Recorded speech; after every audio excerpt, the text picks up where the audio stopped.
sur 10 personnes, 9 personnes ne ressentent rien du tout. Si un abcès, ou bien une dent malade, ou bien une cassure de l'os, ne serait pas compliqué pour nous. Oui. La personne s'amènerait tout simplement vers le spécialiste. Voilà, la douleur prend une place importante chez l'individu.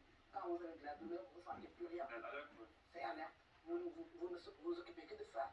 Malheureusement, avec l'hypertension artérielle, sur 10 personnes, 8, autant pour moi, ne ressentent rien du tout. Les deux autres personnes qui ressentent les symptômes, c'est quoi? C'est les symptômes de Dieu de la foi. Céphalée, bourdonnement d'oreille, vertige, lourdeur du corps.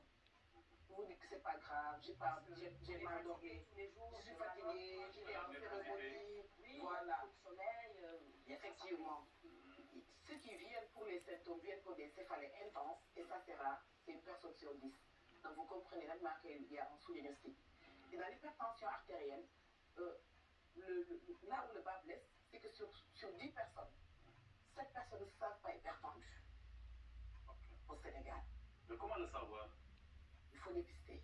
Et comment le dépister? En fait, quels sont les signes qui peuvent démontrer que tel ou tel sujet est justement hypertendu? Voilà, c'est ce que je disais tout à l'heure. C'est 10 personnes qui ne ressentent rien. Donc, c'est des dépistages systématiques. C'est des bilans de santé. Okay.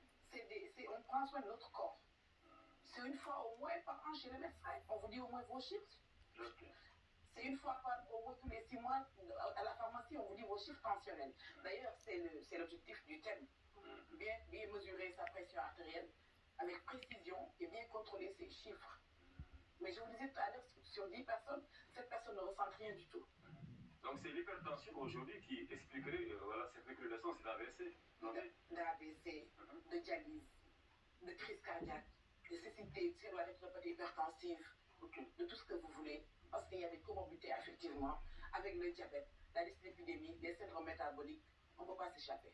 Et sur les 7 autres personnes, excusez-moi, qui sont hypertendues, sur les reports à 10 personnes, 10 personnes sont hypertendues, les 7 ne sont pas traitées.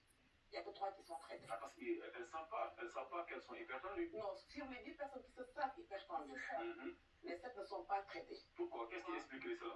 Parce que tout simplement, la douleur n'appelle pas, il n'y a pas de signe nerveux, on ne ressent rien, on est hypertendu et on se dit que c'est une maladie chronique. Le principal problème, c'est qu'il y a des tutologues, que je les appelle tutologues entre guillemets, qui te disent le médicament, si tu le prends, c'est à vie. Tu ne vas pas le laisser, donc ne commence pas ce traitement. Okay. Alors que c'est l'hypertension artérielle chronique qui est à vie. Le médicament, c'est pour la vie. Le médicament, il est obligatoire. Il est pour la vie parce que l'hypertension artérielle, il n'y a pas de médicament qui baisse la tension en réalité. Il faut dire aux personnes la réalité. Il y a des médicaments qui empêchent la tension de monter. C'est comme un ressort. Je pose mon pied. Dès que je lève les pieds, le ressort saute. Et que faites-vous de nos remèdes traditionnels, par exemple le quinquilibre? On y prête des vertus contre l'hypertension? Oui, le quinquilibre, c'est un diurétique. Vous savez, dans l'hypertension, il y a des classes de médicaments.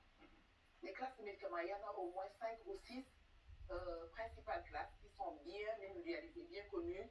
On connaît la pharmacocinétique, on connaît le dosage, on connaît la demi-vie, c'est-à-dire que le nombre d'heures que prendra le médicament dans le sang pour faire son effet et disparaître.